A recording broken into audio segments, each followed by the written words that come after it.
నమస్తే అండి, welcome to Guntur రుచులు. ఈరోజు అయితే ఇక్కడ రెసిపీ ఏంటో అని చూస్తున్నారా, దోసకాయ అలాగే రొయ్యలతో. ఈ కాంబినేషన్ అయితే రైస్లోకి సూపర్గా ఉంటుందండి.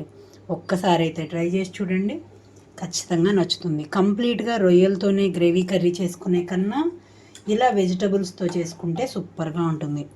నేనైతే ఇక్కడ దోసకాయతో చేశాను. మీరు కావాలనుకుంటే ఇంకా ఇలాగే బీరకాయతో కానివ్వండి, అలాగే వంకాయతో కానివ్వండి, గోంగూరతో కానీ చేసినా సూపర్గా ఉంటుంది. చాలా తక్కువ టైంలోనూ అయిపోతుంది. కొంచెం రొయ్యలున్నా, ఇంట్లో ఎక్కువ మంది ఉన్నా కూడా ఇలా చేస్తే చక్కగా కలిసి వస్తుంది. మరి రైస్లోకి సూపర్ కాంబినేషన్ అయిన ఈ కర్రీ ఎలా చేయాలో వీడియోలోకి వెళ్తూ చెప్తాను. ఈరోజైతే ఇక్కడ రెసిపీ దోసకాయతో, దోసకాయ అలాగే పచ్చి రొయ్యలతో చక్కగా గ్రేవీ కర్రీ. నేనైతే ఇక్కడ దోసకాయ మీడియం సైజ్ది ఒకటి తీసుకున్నానండి. తొక్క తీసేసి గింజలు కూడా తీసుకొని చిన్న ముక్కలుగా కట్ చేసుకున్నాను. ఉల్లిపాయలు అలాగే పచ్చిమిరపకాయ, మీడియం సైజు ఉల్లిపాయ అయితే ఒకటి సరిపోతుంది, పచ్చిమిరపకాయలు 2. ఇక్కడ నేను దోసకాయలు పులుపు ఉండట్లేదు కాబట్టి ఒక టమాటో వరకు తీసుకున్నానండి. టమాటో అనేది మీ ఆప్షన్ మాత్రమే. అలాగే రొయ్యలు 1/2 kg తీసుకున్నాను. ఇక్కడైతే నేను అల్లం వెల్లుల్లి పేస్టు, అలాగే ధనియాల పొడి, కొద్దిగా గరం మసాలా, తాలింపు గింజలు చివరిగా వేయడం కోసం కొంచెం కొత్తిమీర. మరి మిగిలిన ఇంగ్రీడియంట్స్ అన్నీ వీడియో చేస్తూ చెప్తాను. ఇక్కడైతే స్టవ్ ఆన్ చేసి పాన్ పెట్టుకుంటున్నాను. దీనికోసం ఆయిల్ ఇక్కడ నేను 3 టేబుల్ స్పూన్స్ వరకు తీసుకుంటున్నానండి. నాన్ వెజ్ రెసిపీస్ ఏదైనా సరే కొంచెం ఆయిల్ పడితేనే సూపర్గా ఉంటుంది. ఇక్కడ ఆయిల్ అంతా హీట్ అయిన తర్వాత తాలింపు గింజలు అలాగే ఎండుమిరపకాయ వేసేసుకుంటున్నాను. వీటితో పాటుగా 2 రెమ్మల కరివేపాకు కూడా. తాలింపు గింజలంతా చిటపటమంటూ వేగేటప్పుడే ఇందులోకి కట్ చేసి పెట్టుకున్న ఉల్లిపాయలు, పచ్చిమిరపకాయలు వేస్తున్నాను. ఇక్కడ ఉల్లిపాయలంతా కొంచెం వేగే వరకు ఉంచాలండి. పచ్చిగా ఉంటే కూర అంతా స్వీట్గా అనిపిస్తుంది.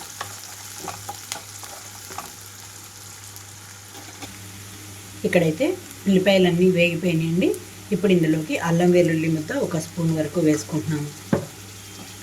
మీరు వండుకునే నాన్ వెజ్ ఏదైనా సరే అల్లం వెల్లుల్లి అప్పటికప్పుడు వేసుకుంటే మాత్రం సూపర్ టేస్ట్ ఉంటుంది. మంచి వాసన, టేస్ట్ కూడా. మీడియం ఫ్లేమ్లో ఉంచి అల్లం వెల్లుల్లి వేగే వరకు ఉంచుతున్నాను. ఎక్కువసేపు పట్టదు, 30 సెకండ్స్ పాటు మీడియం ఫ్లేమ్లో ఉంచితే చాలు.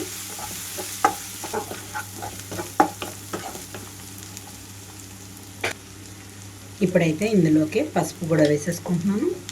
అలాగే కట్ చేసి పెట్టుకున్న టమాటోలు, వీటితో పాటుగా నేను క్లీన్ చేసి పెట్టుకున్న రొయ్యలు కూడా ఇందులో వేసేస్తున్నాను. మీరు కావాలనుకుంటే రొయ్యల్లో ఉప్పు, కారం, పసుపు 3, అలాగే కొద్దిగా అల్లం వెల్లుల్లి ముద్ద కూడా వేసి విడిగా కొంచెం సేపు వేయించుకున్న తర్వాత మీరు చివర్లో గ్రేవీలో కలిపేసుకోవచ్చు.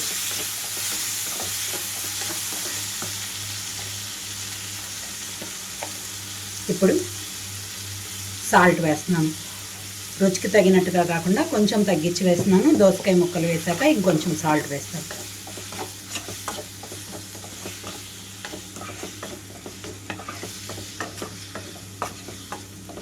ఇక్కడ రొయ్యల్లో ఉన్న నీరంతా కూడా ఎగిరిపోవాలి. మూత పెట్టేసి 5 నుంచి 7 నిమిషాల పాటు ఉంచుతున్నాను. మూత తీస్తున్నాను నేను ఇక్కడ. ఇంకా కొద్దిగా నీరు ఉంది. ఇక్కడ నేనైతే మీడియం ఫ్లేమ్లోకి టర్న్ చేస్తున్నాను స్టవ్ని.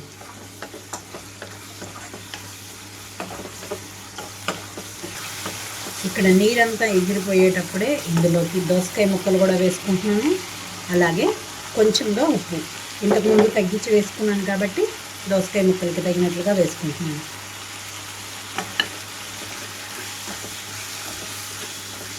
లో ఫ్లేమ్లో ఉంచి మూత పెట్టి 5 నిమిషాల పాటు ఉంచుతున్నాను.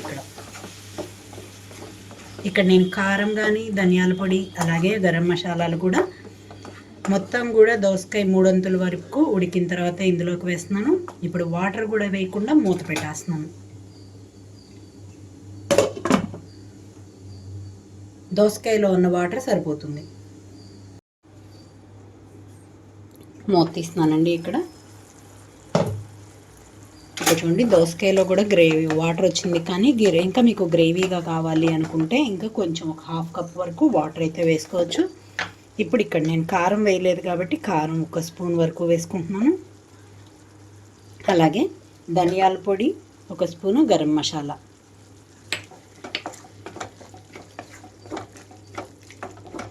మీకు గ్రేవీ ఎక్కువగా కావాలనుకుంటేనే కొంచెంగా వాటర్ వేసుకోవచ్చు, లేదనుకుంటే ఇలా చివరిగా కొత్తిమీర కలుపుకొని సర్వ్ చేసుకోవడమే. నాకైతే రైస్లోకి ఇలా సరిపోతుంది అనుకుంటున్నాను, అందుకే నేను వాటర్ అయితే వేయట్లేదు. ఇంకా దోసకాయలో వాటర్ తక్కువగా వచ్చినట్టే కొంచెం వాటర్ అయితే వేసేదాన్ని. 2 నిమిషాల పాటు ఇలాగే ఉంచేస్తున్నాను. కొత్తిమీర చల్లేస్తున్నాను.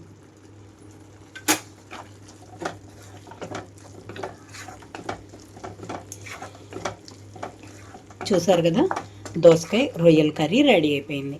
మరి మీరు కూడా ట్రై చేసి మీరు మీ ఒపీనియన్ అయితే కామెంట్ బాక్స్లో పెట్టండి. అలాగే మీలో ఎవరైనా మా వీడియో ఫస్ట్ టైం కానీ చూస్తున్నట్లయితే ప్లీజ్ మా ఛానల్ని సబ్స్క్రైబ్ చేయండి. అలాగే మా వీడియోస్ని లైక్ చేస్తూ షేర్ చేయండి. పక్కన ఉన్న bell icon all option click చేస్తే మేము ఇచ్చే వీడియోలన్నీ మీకు నోటిఫికేషన్స్ వస్తాయి.